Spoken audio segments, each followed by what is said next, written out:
Hello everybody, my name is Ian Taylor and welcome to the Marvel Card Collectors Podcast.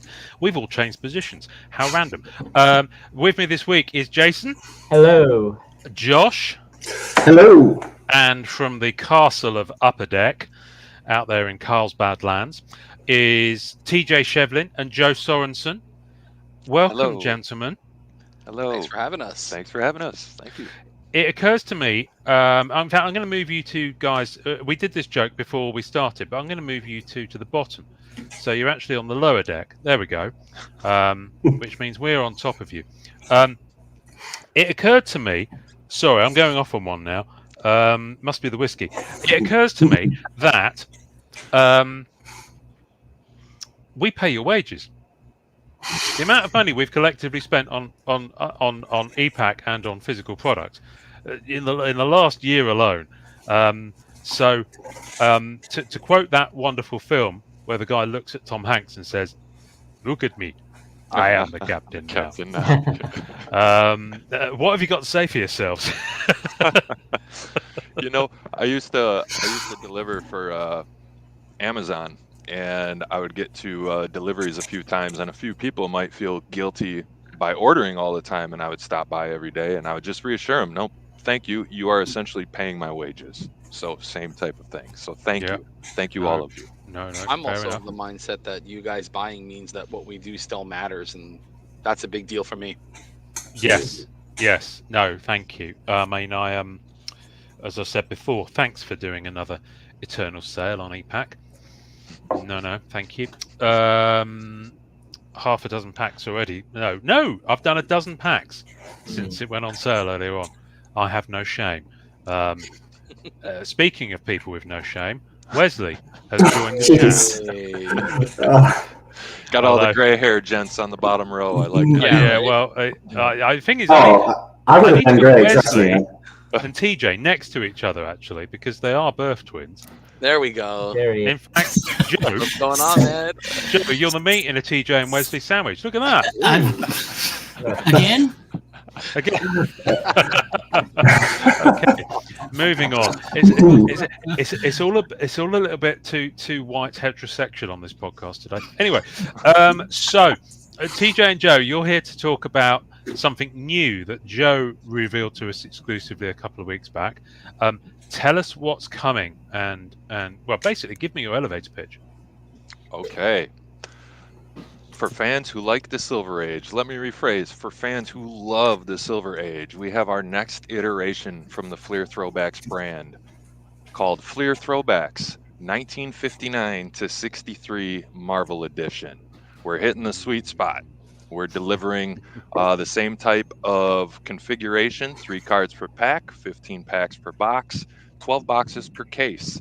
It's filled with an excellent checklist created by TJ, and we're very excited to talk about it and show you guys more. I'm very excited. So who here went in for throwbacks? Obviously, you two guys at Upper Dack, notwithstanding. I did a little bit. I did. A little bit. Jason, in fact, you've got something there, haven't you? Come on. So it's not a complete rainbow, but beast. I still need a blue and a purple. It's pretty close. Hang on a sec. Solo layout. There we go. There we go. Oh, that's beautiful. Love it. That. Thank you for your collecting. Thank you very much. I've got a red base set on the way from ComC, and I've got a few of the insert sets and a couple of the achievements at my apartment right now too. So it was a fun, very fun set. So I'm looking forward to the next one. It's also nice for you to show that as well, because and as we've talked about before, the Beast is my favorite, probably one of my 2 favorite Marvel characters. That is very clearly the bombastic bouncing blue Beast, yes, which we will not be seeing on this. So it's a really nice way to kind of compare and contrast between the 2 sets. Is a character who goes through such a major change like he does. So it's super cool. I love the alliteration with the mighty Marvel Manor. Love it. Love it, TJ. So, what will we be seeing in this set? Well, great question. So we have two different base sets in this product. We have each are 30 cards deep. We're focusing on two different sports designs to carry this base set. Um, our first design will be modeled after the 1963 Fleer baseball design. That will be 30 subjects, and our unofficial high series, the additional 30 cards in the base set, will be modeled after our 1961 to 62 Fleer NBA design. Um, there is a lot of the structure that we saw in the 89 product will be returning for this 59 to 63 iteration. It's important to us to kind of identify and stick to a brand and stick to the components. We really want to focus on something that collectors can begin to expect from certain brands going into something. They should know that it should remain the same configuration. It should remain mostly some of the same components with a few extra little sprinkled in upgrades, if you will. Nice. Yeah, but I could from the top, I could take it all the way through what we can expect to see if you guys have a moment. Well, it's your ball, gentlemen. This is for you to tell everyone what Thank to you. expect about this set, so they go and buy it. Okay, well, thank you. And so, as many of us might remember from the '89 version, or many of our listeners here might not have experienced that. So, we do have an assortment of parallel cards. Our first parallel will be the red. We've created that rainbow again. So we have an orange, we have a green, a blue, and a purple. I Let me get into the serial numbering. So let's say, for instance, we have two different splits for the serial numbering for the two different base sets, and they're both thematic. So um, in the 1963 orange parallel, those will be serial numbered to 263, being the 63 from the year. For our 1961 to 62 orange parallel, those will be serial numbered to 261. And just kind of essentially that same cadence. So just real quick, I'll jump into the greens. The 1963 green parallel is serial number to 63. The 6162 green parallel is serial number to 61. Continuing on, our 1963 blue is serial number to 23. Our 1961 to 62 blue is serial number to 21. And finally, our 1963 purple is serial number to 3. So it's different from 89, where the lowest was 5. We have a 3 Gotcha. here. And our 1961 to 62 purple will be our true one of ones in this product. Ooh. So we will have a one of one in this product, not only for sketch, as we've seen in a previous product, we also have sketch in this one as well, but we do have a true one of one purple available in this product. Jumping ahead real quick, we do have stackable parallels on EPAC. I should have mentioned this. This is an EPAC exclusive product only. This will not be in blasters in retail at Target. This will not be in hobby shops. This is exclusively the EPAC experience. And again, kind of what we touched on 6 months ago. This is kind of to create that conversation in the EPAC space of, comic card collectors as well as sports cards collectors, kind of both getting into the mix. And when it comes time to trade, send offers out, there'll be a lot of overlap. We're trying to encourage more of that community in the EPAC community, not to sound redundant. But our first stacking parallel is our glossy gold again. That will be a 5 stack, or I should say 5 copies of any base set could be combined to create that glossy gold. Our second stackable parallel is our glossy black coming back. That will be 10 copies of any glossy gold. So it will be quite an undertaking, but we wanted elements of the previous version and this version. You can't complete this in one day type of thing. So there will be a little bit of work to make these glossy blacks, more valuable by the time they are achieved. Jumping forward into our inserts. So we have 4 main inserts. we're leaning into in Fleer basketball, there was an insert called In Action.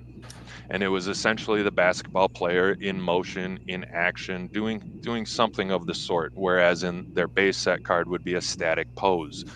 Our second insert is called Marvel Greats. Our third insert is Monsters of Marvel. Again, with that late 50s leaning into 1959 here. And our fourth insert is Prototypes of the Past. And before we dig into all of this a bit more in depth, I'll just round out the rest of the product.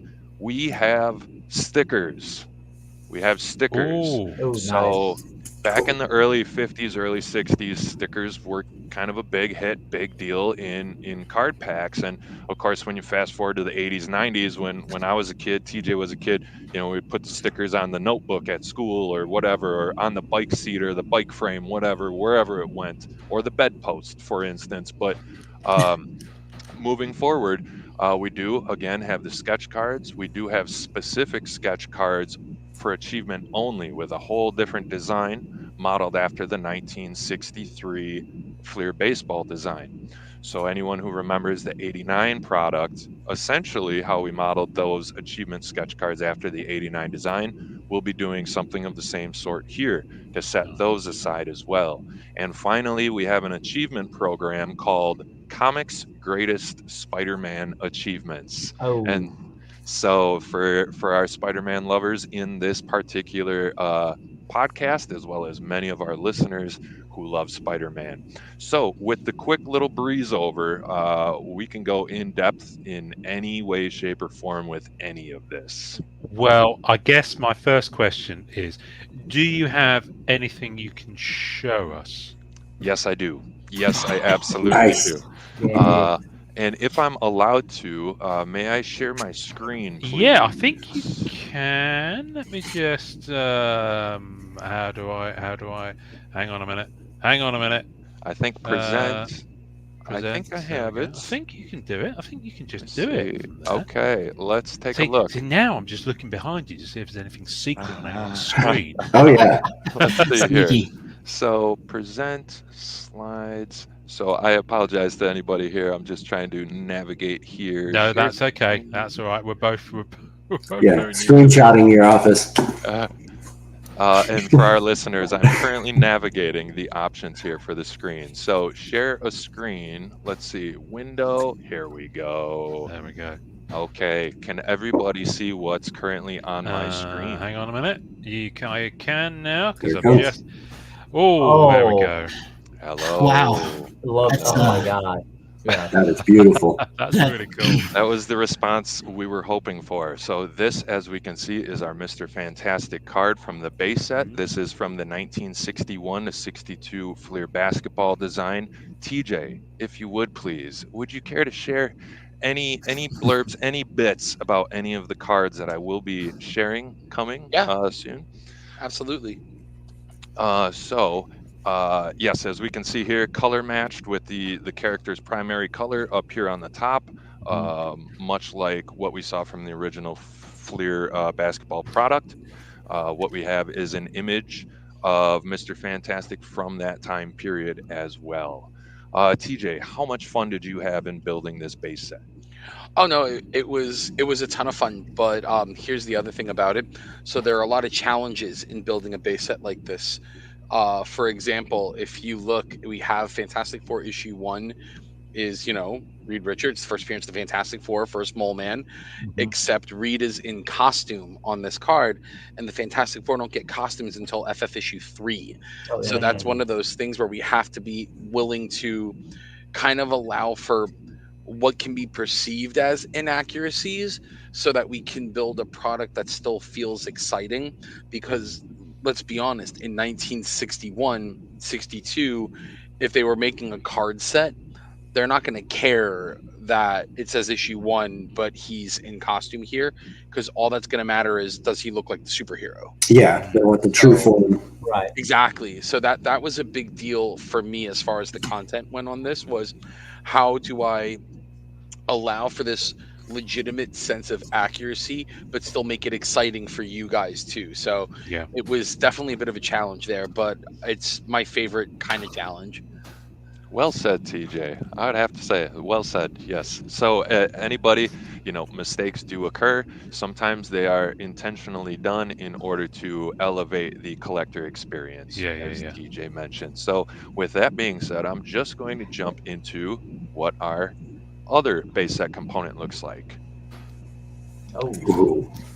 So right now we are actually viewing the red parallel, and this is from Wow. our 1963 Fleer baseball design. So the 30 cards in that side of the checklist will look this way, minus the red border. TJ, how much fun was this? Again, I mean, it's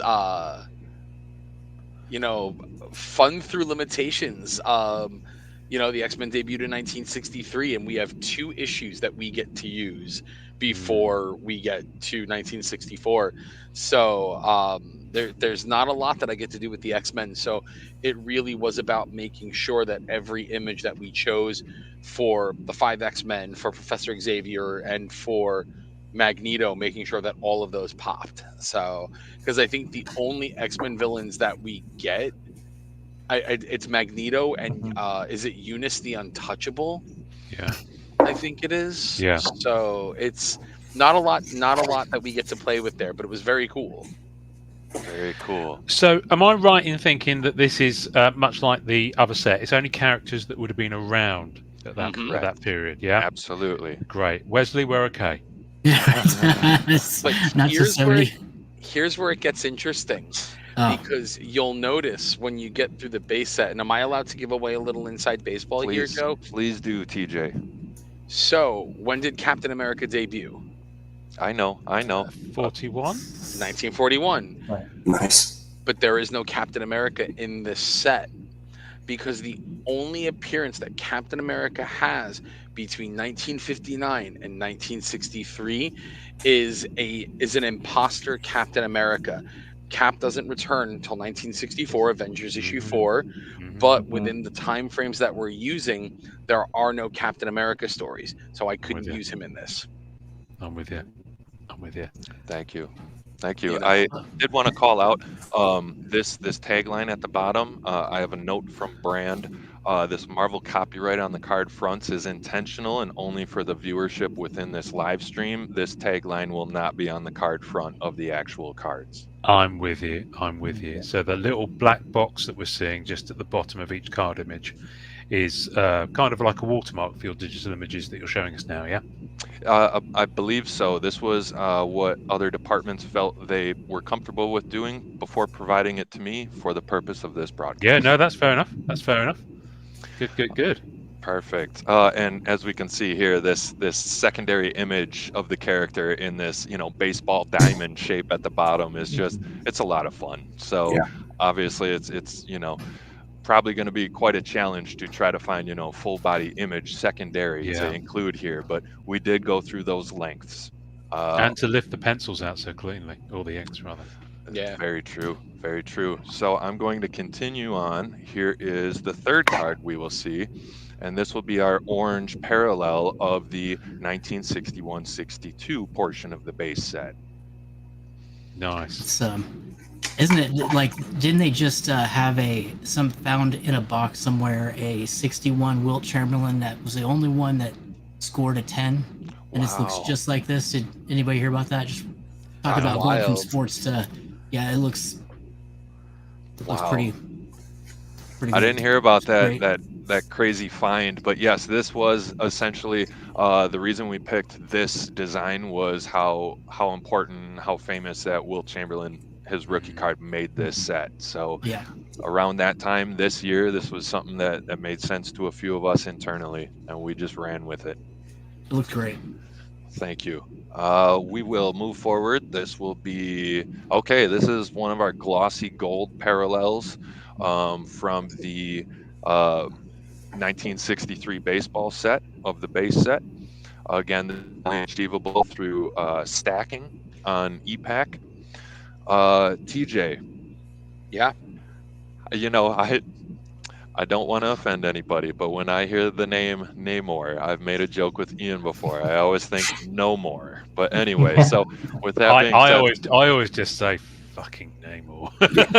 For whatever it's worth, the only other person who says Namor the way you do, Joe, is Reed Richards. And Ian, you can't say fucking Namor without saying King Namor in there. True. I'm gonna have just to think saying. of a different You're expletive. still throwing to put in front of respect it. on that. Well, there. there is another expletive I can use, but I think a lot of our audience would hitch up their skirts and run into the wilderness. We've discussed. So TJ, Yeah. start talking so I can stop.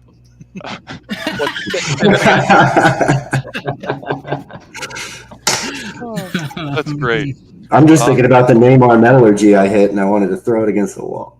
It was a nice card, though. I mean, he's got a nice hat. Let's face it. It looks pretty good. Pretty sweet. And it is. I mean, it is a very nice image. It is. It's a good image selection from TJ in concert with our photo department. Absolutely. It matches right up with the I think it's a 63 Roberto Clemente that how they have the drawing underneath. I mean, the whole setup, it just looks like it's tailored right after that, and it's gonna, I'm sure, bring a lot of sports people over to grabbing some of their favorite characters for sure. Thank you, Wesley. This is also a lot of fun too, because there was a long held kind of, I guess I want to say, it was known, but it wasn't really broadcasted, that Jack Kirby didn't like to draw characters that he didn't have a hand in creating, which is why you rarely saw a Kirby Doctor Strange or a Kirby Spider-Man or anything like that. Mhm. But Namor being a character that he didn't create, it was Bill Everett. Jack still drew such a killer Namor, like one of the definitive Submariners. So it's always pretty cool to see that.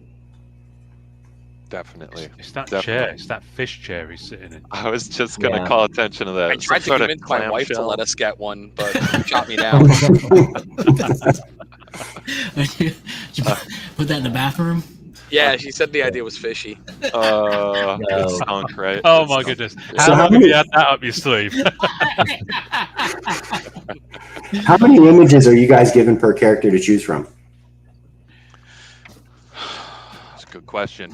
There's not a ton of images that were clear and usable. Obviously, we wanted to make sure that we got the stuff that was the most exciting, the stuff where there was enough of maybe half body to full body that we could get. So there were some things where we really kind of had to acquiesce on, oh well, it's not the coolest looking, but it's the most usable. Works for the card. Exactly. Yes. But I still think for the character selection that we had, there are a lot of really good images. The struggle on the character selection for images is because we have such a limited time frame. I mean, for the superhero stuff, we only really have 1961 to 63. 59 and 60 really don't play into the superhero component to this. So we have to use a lot of supporting cast. So, your Betty Rosses and your Aunt Mays and your J. Mhm. Jonah Jamesons and, Pepper Potts and so on and so on. So it still looks really cool because it allows that world to feel full in the way that like Stan and Jack and Steve and, John Buscema and all those guys intended. But to someone who's looking at this as a trading card and not storytelling, it's almost going to look like filler, but the reality is those were the characters available for the time. That was the Marvel Sure. universe at that time. Exactly. Yep. And they were 100% heavily involved in the stories and the ways. None of our heroes would be the heroes they are without each and every component and a supporting cast member in their lives and storylines as well. So I'm wondering if there'll be another Aunt May Bong card in this. or what was the other one? The COVID Doctor Strange. COVID Yeah. Strange. Oh, there's COVID Strange. Strange. Let's And go. then there's Nick Fury. Looks like he's hammered. Oh my! Yeah. Yeah, my green PMG. Wesley, I did want to thank you for calling that out about the Roberto Clemente thing earlier. Grant was very adamant about we need these designs to look as close to the real thing as possible, and there were talks about well, this might be, a bit more difficult to achieve, like a full body image down here in the diamond. But that we didn't cut any corners. We made sure we located exactly what we needed to. TJ in his deep dives, and again, like it's very very limited in that space, that time frame that we created of pulling content then. So we know these characters debuted around that time, but how many issues were there? How many pages and panels? Like how much did we actually have to pull from? And I think we put together a very good product based on the, again, I feel like we say this every episode, based on the limited assets we had available to us. But we actually did that to ourselves by limiting the years in this product. Well, and I was wondering too, like what would it be like going from one product to where in the '89 you probably left out a couple that you wanted to put into something where with this one it kind of was a little harder to find the stuff to put in there. Like you had to use some of the more the accent characters, the characters that was probably a big swing, a big difference. Well, and with the baseball, with the sports overlap in the theming of this product, I like that too. But yeah, I mean, one of the benefits and something that's honestly quite exciting is every product is different, and some of the unique challenges for every product will be different. And we all come out of it a bit sharper, a bit quicker, a bit faster at knowing how to get around some issues potentially in the future as well. So that is one benefit. I think that's interesting. What's the phrase? Necessity is the mother of invention. So if you're limited, because I guess you're absolutely, as Wesley said, absolutely spoiled for choice when you get to 1989, because you've had like at least a decade of corner boxes with full figure pictures in that you could probably lift, if not more. You've got little head cutouts and splashes and bursts on front covers that you can lift. But from this period, all those bells and whistles, they weren't there yet, were they?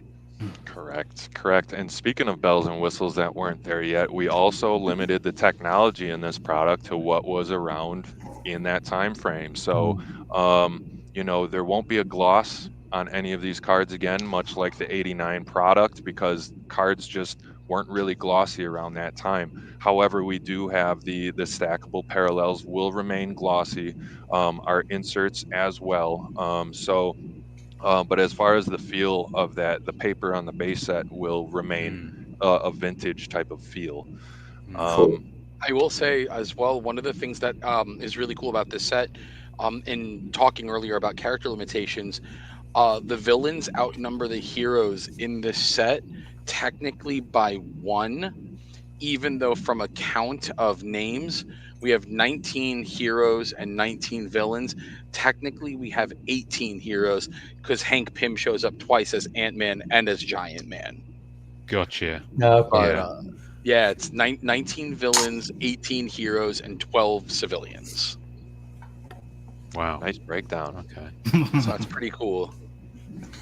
All yeah, right. that's interesting about Hank Pym. He does get a double shake of things, doesn't he? Mhm. Yeah, an extra crack. If we got to hit 64, we would have also gotten him as Goliath. Oh yeah. That's right. Yeah. Wow. And as Okay. TJ mentioned, we would have had Captain America, but we do There would as we are have been a told. lot. Yeah, there would have been obviously Brotherhood of Evil Mutants. There would have been the new additions to the Avengers. Eventually with Black Knight and Black Widow and Hawkeye. There's plenty of characters that we would have gotten. Green to use, Goblin, I think. No, Green Goblin 64. is, Yeah. Yep, issue 9. Mm-hmm. So 13 rather, excuse me. But yeah, there's a lot of cool stuff that we would have gotten to use, but I still think having this small period here makes this even more interesting because it really looks like the birth more than anything. Yeah, absolutely. And this is essentially a celebration of what became around that time with the Marvel era in the mix. So I am going to jump to the next one here. We have our glossy black stackable parallel that we're looking at. Yes, and Marvel Girl, as we can see, with the additional secondary image in the lower diamond. Sticking to the to the technology of that particular area seems like a pretty cool extra thing you guys did just to make this set like just a little bit better. Are you guys pretty proud of that? Yeah, I would say, thank you. Yeah, I think, making sure only the characters who were around back then were included, making sure that only the depictions or images of these characters from back then was included. But yeah, it definitely felt like, an additional measure or step. Like, well, if we're doing that, we need to make sure that we're not hitting people with holograms and, other insert sets that we've seen in the past. No PMGs here, please. So, yeah. Right. Yeah, it was something that we kind of want to make it feel like it's pulled out of a time capsule, like we can all venture back to this time. And this would, as you guys may or may not remember from about 6 months ago, the whole creation of this product was essentially, well, what if they did create something back then? What would it look like? And who would it include, and what images would we see? And that is the fun that we have with this brand. So I feel like Marvel Girl is looking like right into my mind. So, that stare is. I mean, Well, it's, it's like the end of Invasion of the Body Snatchers with Donald Yes. Sutherland. yeah, It's just- yeah. Yeah. It's a Yes. real of its period image. Yeah. And I don't mean to be rude in any way, but it does look like she's just dropped acid. I mean, she's off her tits. Look at her. Yeah. Oh yeah. Oh yeah. I But you wouldn't guys, say her face, you really did hit on the card structure, the font, everything. It's a time capsule set. It brings you back to, everything the way it's built. The tones of the parallels, they're all on point. All the color schemes and stuff for the parallels, they're what we had back then. thank you, Here's Josh. a fun fact too: the inset image, when you get to Ant-Man and the Wasp, it's to scale. It's a little fun we have. Yeah. Love it. Love it. All right, let's see what we have coming up next. I feel like there might be a drum roll every time. Here we go. Bam. So we have our green nice. parallel. Nice. That is awesome. That's a cool color match. Mhm. Very So cool. good. Very cool. Yeah, the color matches with these are going to be killer. Yeah. Yeah. Yeah. We hope so. And, and back to Josh's point about the parallels a moment ago, too, is, it's another speaking point that was mentioned, the first time around. If we have any new listeners this time around, thank you. Welcome. But yeah, we're trying to create something that would benefit the casual collector, and we're trying to create something that would benefit the bit more hardcore in-depth collector. And so if you're a character collector or a completist, we do offer the rainbow for your favorite character if your favorite character is found in this product. Are the rainbows, are they the same type, same color? You might have said this already, but like, is this green the same font, same color green as in the 89 set, or is it? I'm not positive. I cannot confirm nor deny that. Okay. There are so many different shades of colors that I actually don't know. That is a great question. Okay. Sorry, all the designers out there as well. And my own design department is probably going to be fairly unhappy with that. I'm sure that. that. Well, We it's a spent fairly so long open on it. office. I'm sure they can throw something at your head if they needed to. And for those who are joining us new this time, you can see the episode where TJ and Joe showed us the first Fleer Throwbacks product. It's episode 196. You can find it on this very channel.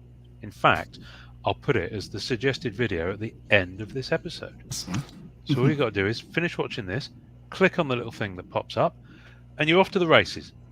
Another an hour and a half of gorgeous TJ and Joe action. Who could ask for more?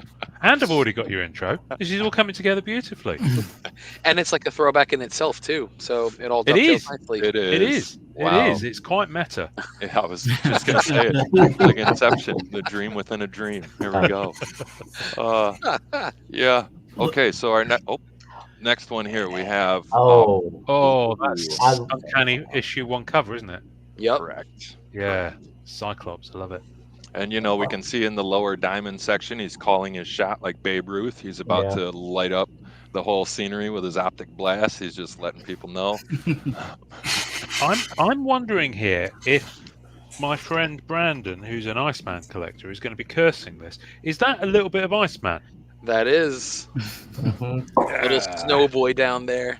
See, I'm wondering here. See, my as a character collector, you know, some people go as far as collecting if their character just appears in text on a card. So checklist to fair game. I'm not one of those people. It's bad enough that Black Cat visually appears on the back of each of the pin flares in the new flare set on Spider-Man. So therefore, I have to have all 5 of them because my self-imposed limits are she visually appears on the card. However, a part of the body where the character may or may not be identifiable from that, I might need to have a little word with Brandon and say, Brandon, what are your boundaries here? Well, it would suck if someone was a Marvel Girl collector because all you get is that boot over there. Yeah, Right.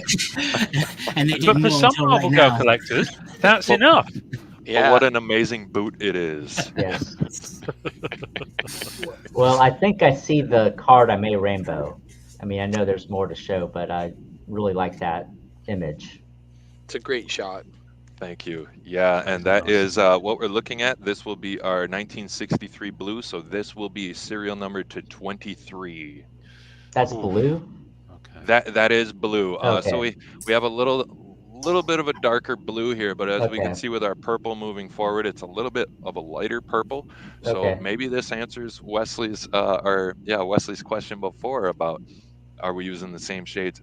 I want to say after looking at this blue and the next purple, I maybe we're not. But with that being said, let us jump forward.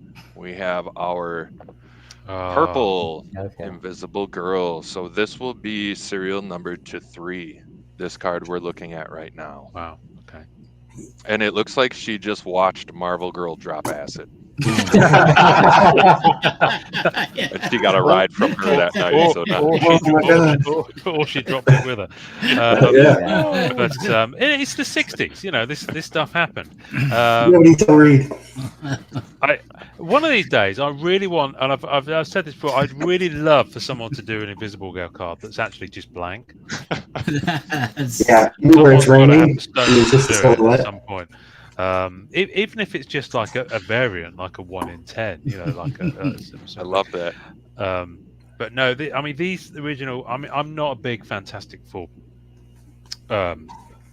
fan necessarily. I've never been able to get on with it, but I love the artwork on these OG issues and just the depiction of them. I think it's which is why I'm really excited about the new Fantastic Four movie, because they're having that very 60s styling. Yeah. And I know Joe, you were there. So TJ, did you go with him to San Diego Comic-Con, by the way? Were you in Hall H with him? No, I don't do Hall H. I've done it once, and that was enough for me. I'm there for comic books, and that's it. Hall H once was enough. Okay. I had a good Hall H experience. It's the New Yorker in me. I hate waiting on lines. Yeah.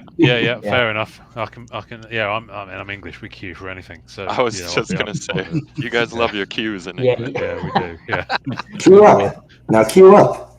Yeah. We'll queue for anything. That's so funny. I know. No, this is cool. I dig that. The insert image or inset image for her is great too. I like that. Definitely. Yeah. This reminds me enormously of I think it was Beginnings you did it, where you swapped the inset and the main card image for some of the parallels. FX called Flipped FX. Thank you. Yeah, I know that would look so cool with that particular image that's in the diamond in almost every case I've seen so far. You've probably not done it because this is a different, this isn't Marvel Beginnings, but still, I've spoken. You have, and I am taking mental notes for anything and everything that we could possibly incorporate in the future. Oh, well, there you go. You see, I'm giving you ideas. We'll send you the check. And here we are moving forward. Here is our in-action insert. Nice. So Dr. Doom. That's such a cool image. Oh, that is great. Yeah. Oh my gosh.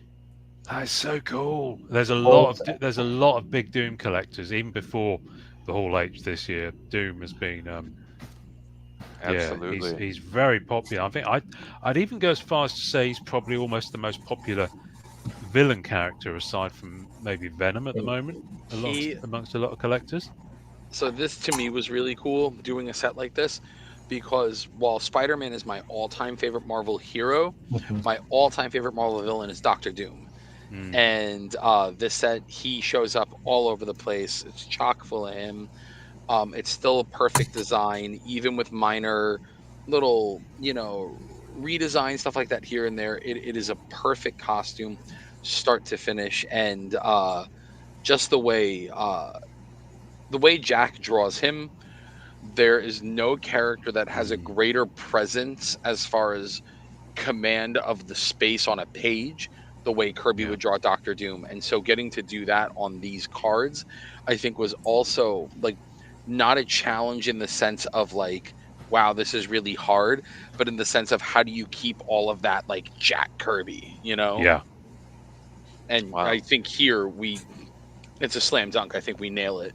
Oh, listen, you cut that card, it'll bleed Kirby. That's brilliant. Yeah, TJ. So going into this operation, at the time where you're like, let's say I might be, sharing with other how we do in operations here.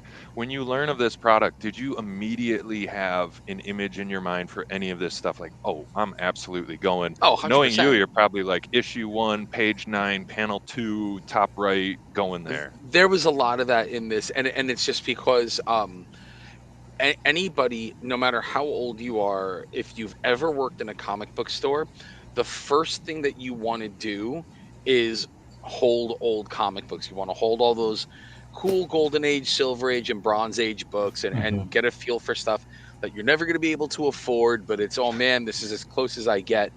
And there was never, and you can go into any comic shop and you can always ask them like what's the most exciting stuff to get in the store, and almost always it's going to be that the Marvel age of comics, the silver age Marvel stuff.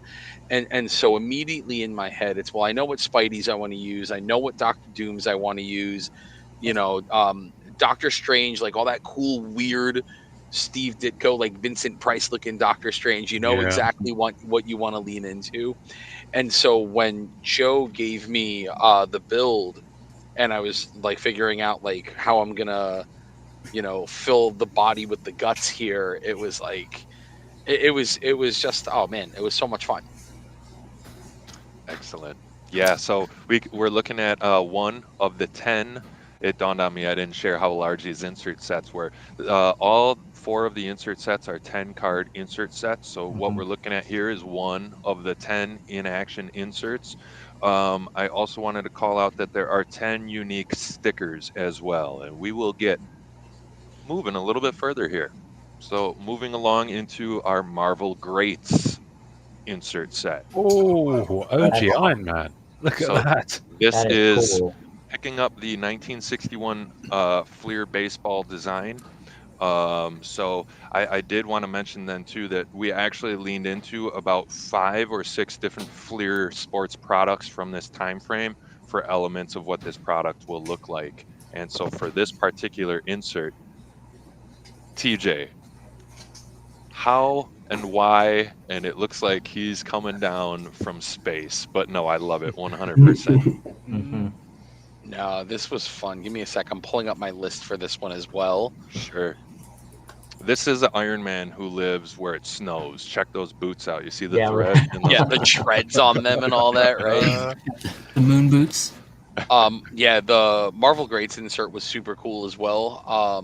Because I think the characters that I put in there, the mindset that I had with that are, I don't want to give so I don't want to give away too much on it, but a lot of what I wanted to do was make sure it was a good mix of heroes and villains. Marvel Greats didn't have any civilian characters in there, any love interests, any, Jonah, Thunderbolt Ross, nothing like that. It was all heroes and villains. And then the hard part was having to decide which heroes and villains went in there. Because I had used some of them previously on some of the other inserts that you'll see, but this is where another Marvel girl shows up. I promise she doesn't look as acid trippy as the first one, but She's on the rebound. Yeah. yeah, before no, and after. she's coming down. She's okay. But yeah, this was really cool. Let me see. You got two, couple X-Men, couple Avengers, couple Fantastic Four. That's all I'm going to say. And you will see in here, even though the Avengers don't happen technically yet, we get the first issue, and I think that's about it. There are still ways I try to put the Avengers together through this. Now, is this? Did I hear you say this? Is this one a sticker, or the stickers are coming later? The stickers are coming later. Okay. But yeah, this is our second physical insert card, Marvel Greats. So honestly, J. Jonah Jameson and Thunderbolt Ross would look good with that patriotic kind of theme. Oh, that's a good call, Jason. Yeah, But I get Thunderbolt. wanting to stick to superheroes. Yeah, for sure. Yeah. All right, our third physical. Now I'm thinking about that, and I'm kind of sad I didn't do that. Sorry. That's so good. That was good. That was good, Jason. Moving into our third insert, Monsters of Marvel. Nice. Oh, This picks up the 61 Fleer football design. Okay. All right, So I'm CJ, going- how fun was it with the monsters? I'm going to say this now, 100% far and away my favorite insert in this set. I love Marvel Monsters. I love the weird 50s Atlas, Marvel stuff. It's so much fun. But this is also, maybe other than Marvel Beginnings, and we've used a couple of them, but there's nothing more fun than when you get to use, look, Fin Fang Foom still matters in the Marvel universe, and Sure. Groot matters more than ever than he ever has in the Marvel Right. universe. Mm. But I get to use Goom and Googam, son of Goom, and that's the greatest thing ever. That's how you know you've gotten to a place where you're like, you know what? Yeah, I've done everything I can. I've peaked. If I could, real The quick, peak cup. TJ and I, we had a sit down, and we discussed how achievable is this? What are some ideas we can both kind of take ownership of? Would this work? An insert set this size, do you have enough? And I swear when TJ mentioned Goom and Googam, I was like, oh, bless you, or I'm sorry, what was that? Oh, those are characters. Okay, thank you. So just No, a but lot of fun to say. But it was cool too, because It the Living Colossus gets used later on in the Marvel universe as well, but his roots are in that weirdo kind of Marvel monsters. They don't know what to publish anymore because superheroes aren't in fashion at this point yet. Right.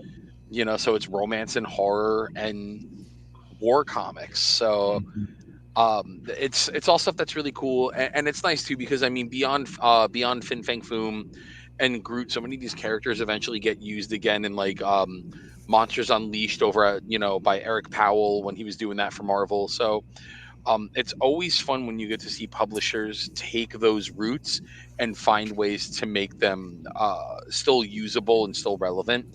And this was just our way of being able to celebrate what kept Marvel alive when superheroes weren't even keeping comics as a whole alive. Right.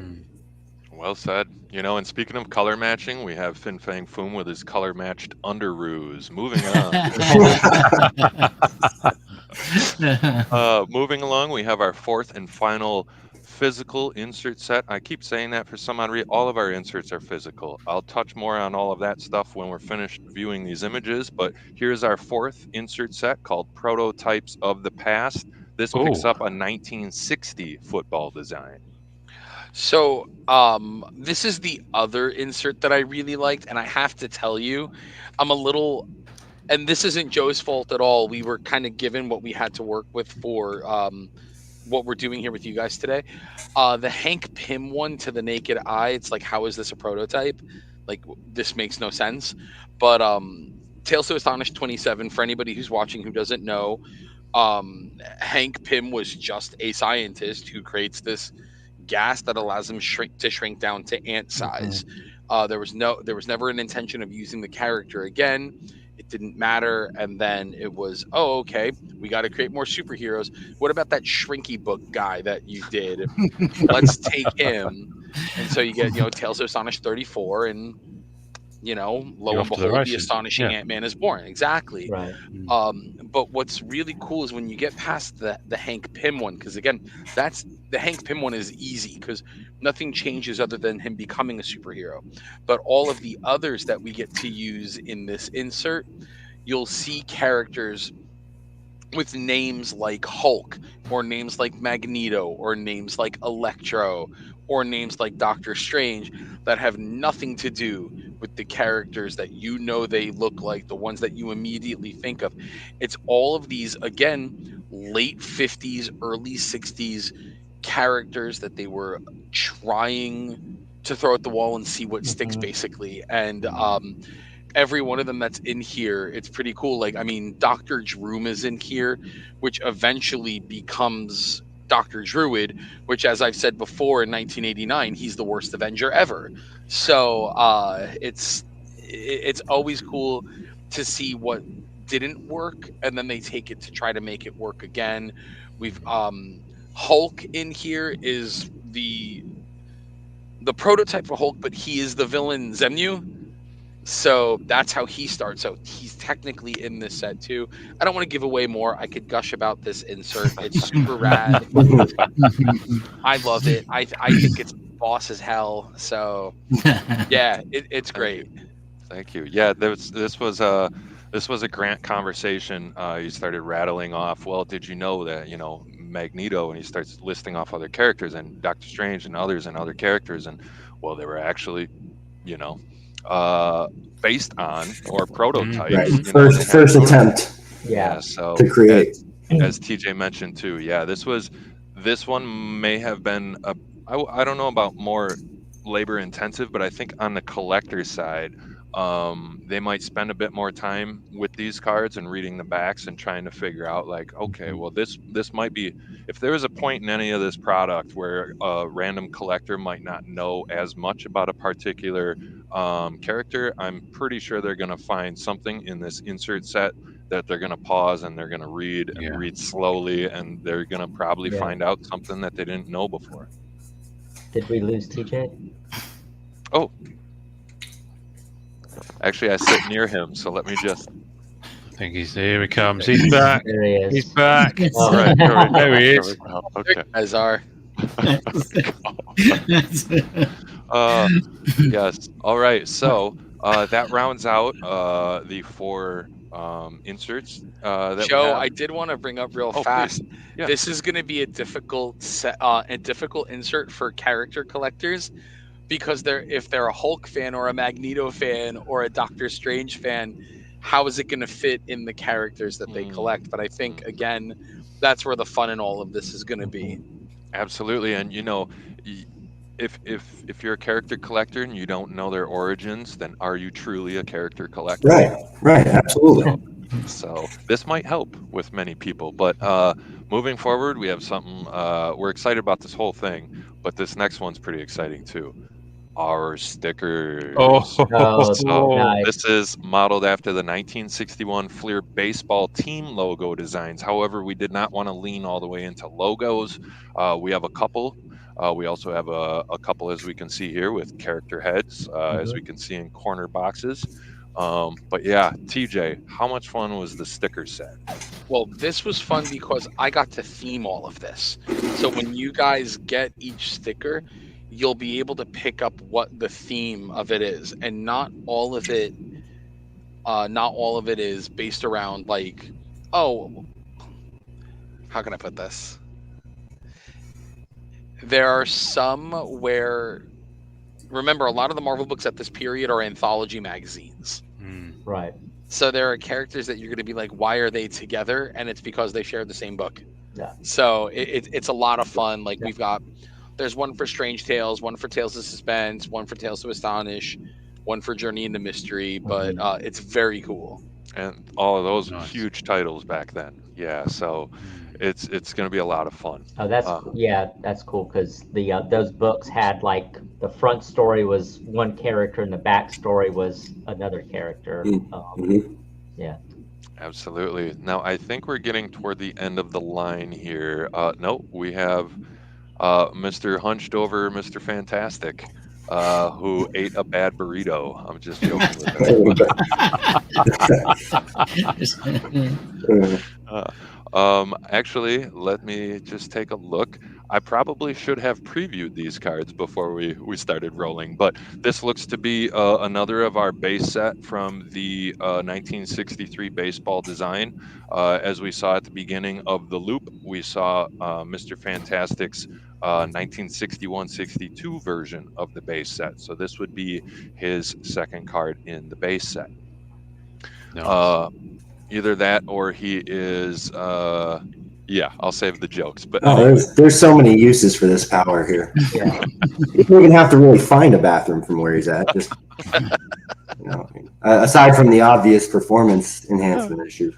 I love the fact that I lowered the tone and you lot have run with the ball. Brilliant. There we go. Oh, perfect. So let's see what else we might have here. Okay, we have an additional. We have a Thor. Yeah. Beautiful classic Thor. And then we have that front-facing, coming straight at you, head-on image in the lower inset here. Yeah, TJ. This one's great. Oh, thank you. TJ, how big was Thor and other Asgardians or mystic characters from back then? Well, I mean, Journey into Mystery was obviously the big fantasy book that they were doing, and it was an easy way to kind of mix fantasy and superhero stuff together. Kirby obviously was a big fan of all that. And as you get further into Kirby's work, you'll see religion and religious mythology, religious iconography becomes really big as far as where his storytelling moves forward, even and not even over at the Distinguished Competition, but even stuff with the Eternals. You see he really plays with a lot of Aztec and Mayan work and Hinduism and all of that. And all of that really gets to start in his comics career on Thor, on Journey into Mystery, and taking something that is viewed as mythological and making it more so. So all of it's super cool. It's a lot of fun. Thor's just a great character. And honestly, one of the cooler parts when you get beyond the Asgardian stuff, creating such an enduring supporting character like Jane Foster. Mm-hmm. We always think of the Mary Janes and the Liz Allens and all of that, but I mean Jane is just such a massively enduring supporting cast character. So TJ, do you know what book this image is from? Yeah, that's Journey 83 right there. Okay, I was gonna say it's very, very familiar. That's his first appearance, right? Yep. Love it. So cool. I have I know TJ and I we bring impressions every time. I have an impression of Chris Hemsworth saying Jane. Anyway, sorry. We have one final card here. Oh, no sympathy laughs. Thank you. We have one final card, and we are going to get to it. Our final card here. We have Iron Man. Iron Man. Famous cover. That's his first. That's from his first appearance too, right? Yeah. Heavy boots of lead. Well said. Yes. So that is the end of the photo reel I have available. If you guys had a moment, I could probably tighten up or button up a little bit more information about the set. All right. So again, this will be, let me just pop it back up. Apologies. So this, as I mentioned before, will be a 3-card pack. Just as before, unfortunately, one of these cards will be physical. The other 2 will be digital. However, with this being EPAC exclusive, there is a use for those digital cards. And so for the 2 digital cards will be base set. Your physical card could be an insert, a serial numbered parallel, a sticker, a printing plate, or a sketch card. Oh, so we get printing nice. Yes. Wow. So this is going to be quite fun. Actually, let me just. Yeah. Okay, just confirmed. Yes, printing plates. I almost jumped off a bridge just now. The printing plates are huge to be in there because I've talked to a lot of people from different sets that hit their first plate, and it sticks with them. It's a different. It starts to make them think about the production of it all. and what stuff was wrapped around it and involved with it. So that's one of those cards that draws people in. Go, wait, are there plates for other sets? Okay, let me.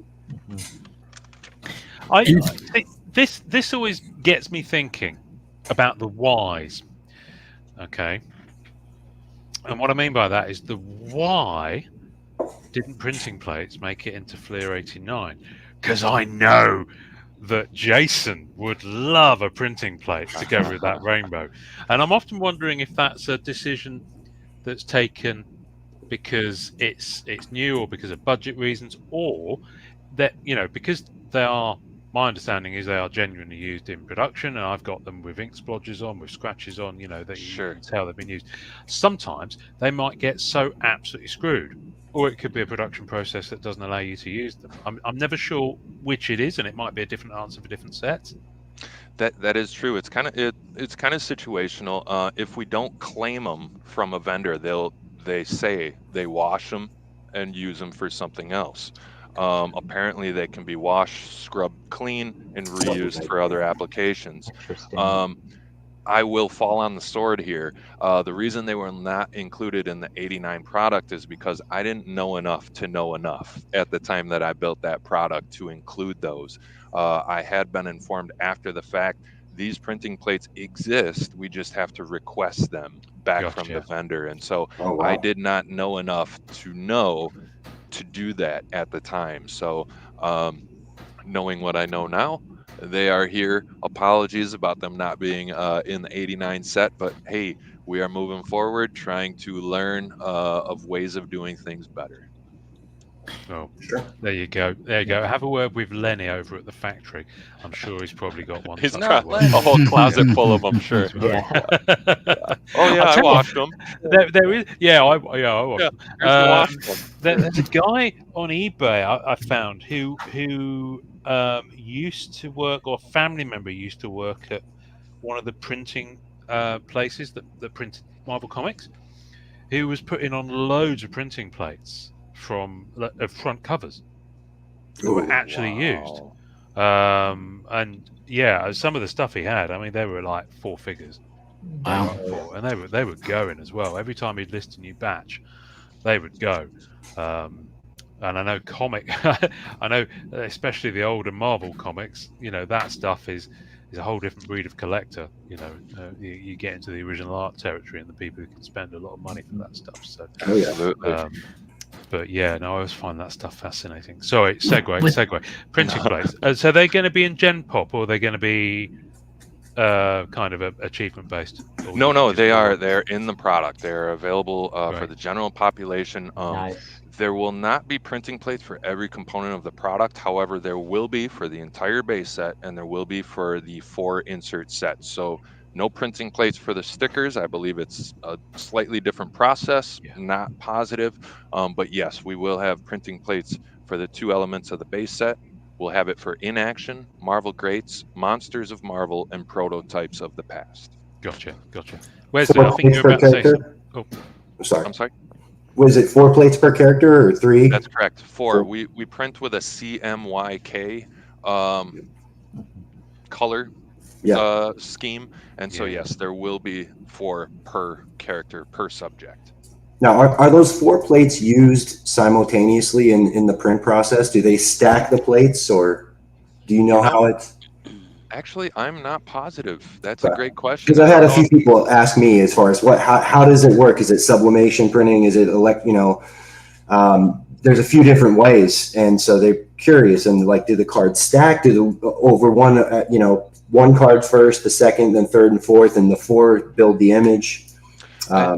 I don't know for sure, but I think now that I'm thinking about it, so our vendors, the print machines that they use, sheets will fly, and they'll fly right out. It's so quick. So based on that, I would imagine all 4 get pressed down, laid down all at once, and I would imagine it's just one go round, one run through, and then boom, once that sheet fires out of the machine, it's ready.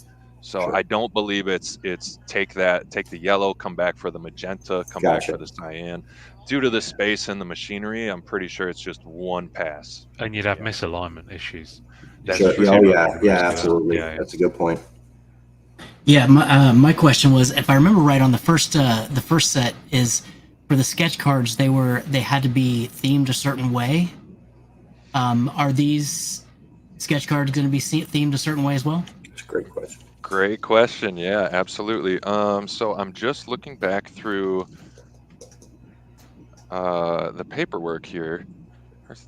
Okay, so the Gen Pop sketch card, the sketch card available to the general population will just be a typical blank sketch card design with a little bit of nomenclature about what set it belongs to and who printed it.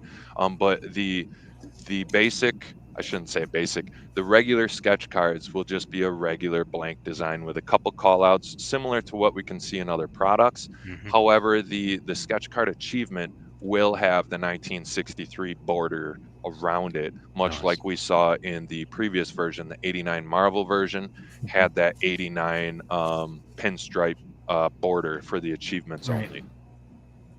And what the last set you didn't have one-of-ones, but this one you do. Is it the same thing? Like you just didn't know what you didn't know, or what was the reason for the Um, one-of-ones? well, that's also a good question. So, I mean, being a collector for over 3 decades, I think we might have started around the same time, Wesley, based on the episode that I Mhm. watched with you. But I mean, I'm well aware. I would like to think that the first go round, this was mainly mostly essentially when I arrived in the building, and I had worked with Grant alongside Grant many times on many things, and of course not to fire it off in his direction, but I think it's kind of at the time, I'll go with I didn't know enough to know enough. But I did have extra eyes on the product build, and it wasn't called out at any point. So, but I will fall on two swords at this No. point in this conversation. So, I was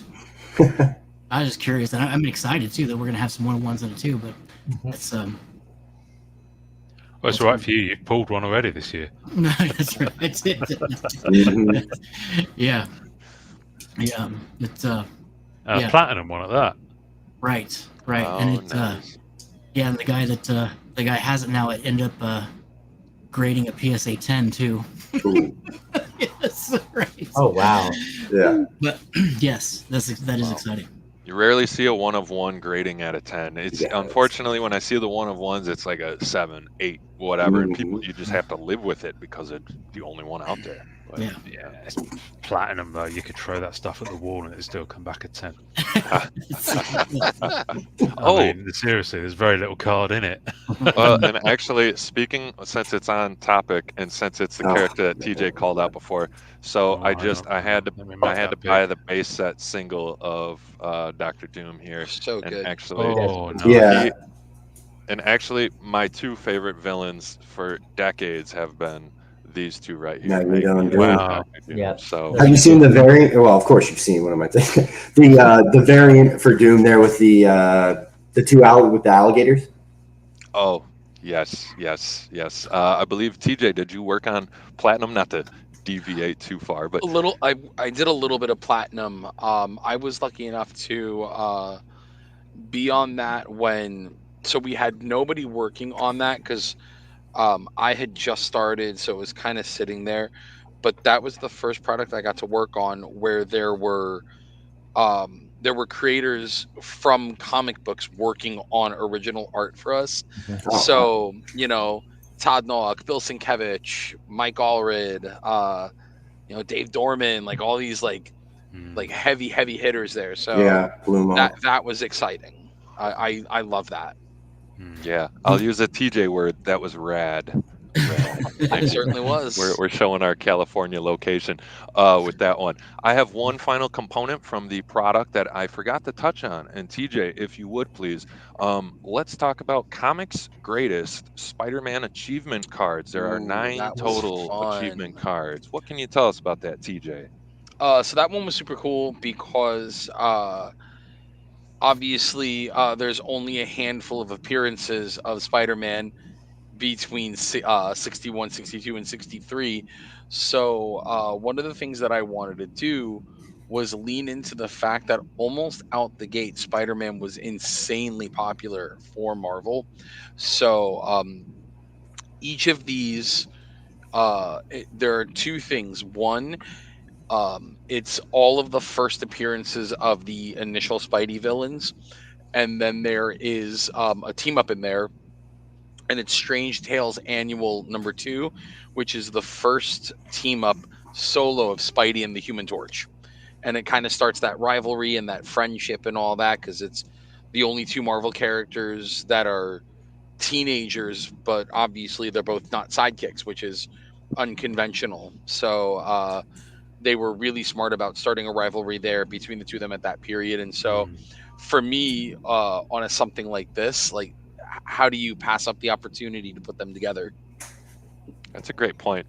Back then, as a teenage character, to not be a sidekick, that's just a great point. Mhm. Great Yeah, point. even the X-Men, the initial 5 X-Men teenagers. Right. So Yeah. Marvel was so smart about knowing who their audience was, what their audience was, and I my comic book writing class that I teach, I always tell my students all the time, kids especially don't want to be treated like they're kids. They want to feel like they're older, and that was something that Marvel was really good at that period. Whereas books from other publishers still felt a little kid friendly, while these were still kid friendly in all ages. It was the complexities and all the stuff that Stan talked about with giving them real world problems, but it was just enough to allow the reader to go, I know how that feels. Mhm. Exactly. So Yeah, that's great. if it's relatable, I mean, that is a great head start. And who these characters, anyone reading these issues back in the day could see a lot of themselves in these characters, and a lot of these characters in themselves. So however you can relate to a teenager, if you're a parent, you're like, how do I get through to my teenager? Well, if you take a You certain don't. approach. yeah this is not the parenting podcast, but no, I'm just kidding. I did want to mention though that again, like, if you're active on EPAC in the community, if you're active in, if you have a decent amount of inventory, or even a small amount, if you're active with your trade offers, or even active in collecting here, I just wanted to share how a collector could get their hands on one of these comics greatest Spider-Man achievement cards. So the first stopping point for the achievements, you can redeem a complete set of inaction inserts, which is a 10 card set, coupled with a 10 card complete set of Marvel Greats. And those are 2 of the 4 insert sets. You need 20 cards. You redeem that, you can get your hands on a physical copy of Comics Greatest Spider-Man Achievements card #1. So Nice. some of these, we like to cascade it as being, let's make the easier stopping points first and make it more progressively difficult. You can casually collect and get what you want and head out, no problems. We're not going to hold you up at the door. If there's a particular character, and you want to find that person on the secondary market, perfectly fine too. But yeah, some of these first few stopping points are very achievable. And not to be redundant again, this achievement program, I would like to think, is built with the collector in mind. Whether, I'd say the top half is mainly for average folks, and maybe that bottom half can start to get a little thick for anybody who might have a larger inventory in EPAC, somebody who's more familiar with the trading environment on EPAC, or just somebody who just said, hey, I just got a few extra bucks in my pocket. Let's have some fun. So I did want to include the only way to achieve the 1963 sketch card is through the achievement program. And that is once you complete the achievement program. And so once all of the information becomes public, people will be able to figure out and identify and just glance through, and what do I envision, what do I imagine I'll be capable of collecting here. Gotcha. But this is that achievement program, that additional component that we allow people to. It's kind of a treasure hunt in a way, and most of our collectors should not be brand new to the idea of the achievement program. It's in darn near anything we have, because it is part of our ecosystem, and we like to lean into that as well. Yeah. So do we are you able to tell us the date that this is dropping on EPAC? Unfortunately, a specific date has not been shared with me yet. However, they have told me it's September. Absolutely. So I thoroughly hope we learn very soon. It would have been ideal to have that date to announce it here right now. Unfortunately, I've heard September only. No, that's okay. Well, it's a good job. I had a little banner prepared. You see, I Oh, I was just going see. to drop the number in there. Beautiful, But beautiful. no, I'm getting a little bit too good at this StreamYard stuff. I haven't stuck the landing yet. I shouldn't get It was too ahead of immediate. myself. Yes. Yeah, exactly. TJ, I'm very aware of the fact that you've got a meeting in 8 minutes' time that doesn't involve any of the people. Well, it might include Joe. I don't know. Joe, have you got a meeting at 2:00? No, I do not have a hard stop at 2. Okay, well that's fine. Well, listen, we'll probably circle into land anyway, but we can always have a little chat after we finish recording. You know, Sure. like we like to do, and you can tell me all the gossips. TJ, I promise I won't make him tell us anything secret. Not too many things though. Not too many things, no. So, is there anything else exciting either about this set? And I'm going to ask each of you to tell us one exciting thing that we don't already know, either about this set or about any other Marvel set, current, past, or future. Oh, I have one thing, and I'll try to keep it cryptic because I don't want to get visited by the sea level folks. Next month should be a fairly big month for EPAC. Are we talking next month, as in when people hear this? Or I'm sorry. next month, as in when we record? We're time traveling, remember. Because this is dropping in September. So September. September's going to be a big month for EPAC. Okay, It should be. good. August was fucking nuts. So quite frankly, I don't know how you're going to top that. I'm exhausted. Have any of you picked up Metal Universe Avengers yet? I bought into some box breaks. Yeah. And on eBay, it hasn't broken yet, but I went in for Serpent Society because I like secret societies. You didn't have Hydra, so I did Serpent Society, and that high series of them at the table, that is cool. And then on a whatnot, I bought into Serpent Society and Stingray. I don't know why, but Stingray, and I got a pink high series Stingray and a green PMG low series. Oh, because Stingray rules. That's awesome. Hang on. And he kind of hold that up again. Hold that up again. Oh, sure. Hang on. Yeah.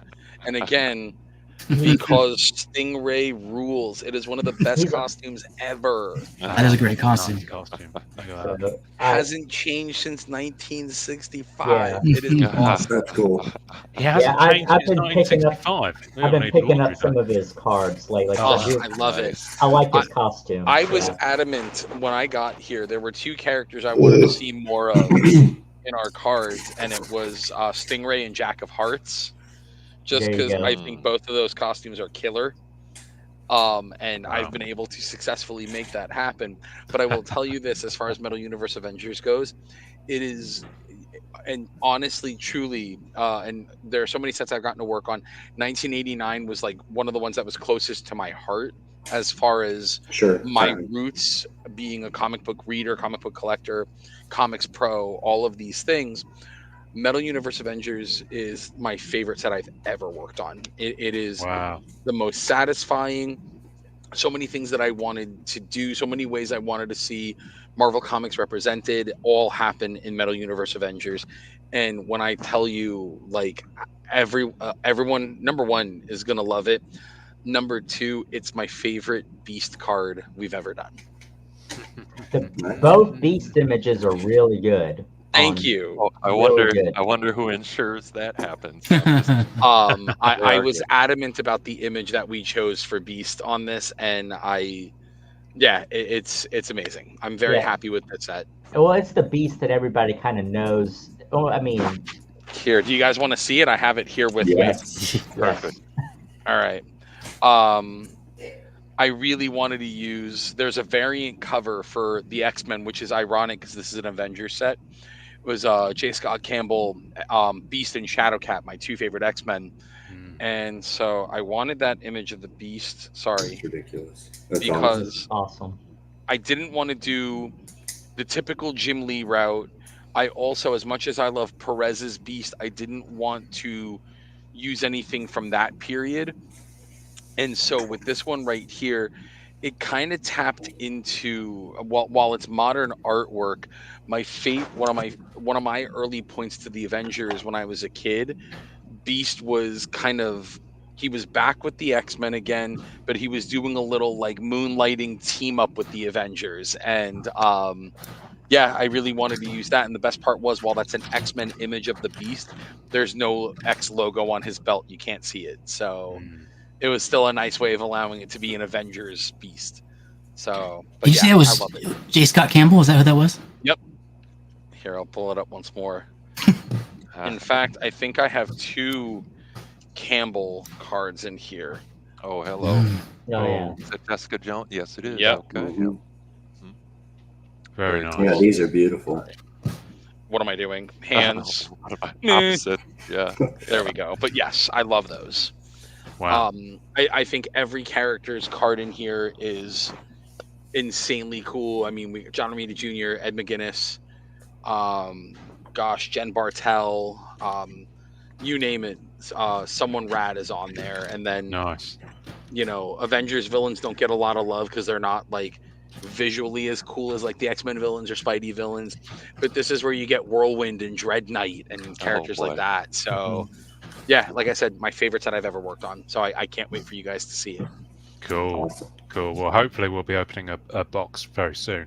I can only imagine, TJ, that you've got a portfolio of images of a blue hairy man. Oh, it's weird. My wife is questioning it. So Yeah. Okay. it doesn't help that I'm a gray hairy.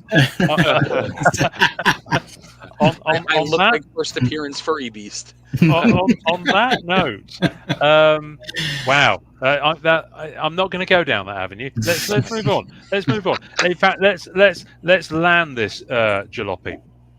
So thank you, both of you, for jumping on. TJ, I know you've got another meeting to go to, so thank you very much. I'm sure My pleasure. Hopefully you've had some lunch. If not, grab a bagel on the way. And Joe, we'll say hello to you just after we finish here. But yeah, I really appreciate this, guys. It's always a pleasure talking to you, and Absolutely. I love the passion and the enthusiasm you bring to the product. So Honestly, it's a joy for us. And we're with a passionate group right now, so we have a blast coming back here every time. So thank you, Awesome. guys. Thank you. TJ, it's your turn. All What do you right. want to say to the fine audience? Guys, thanks for tuning in and enjoy collecting. Ooh, love it. Love it. There we go. Nice. Gave you a freeze frame there too. Professional.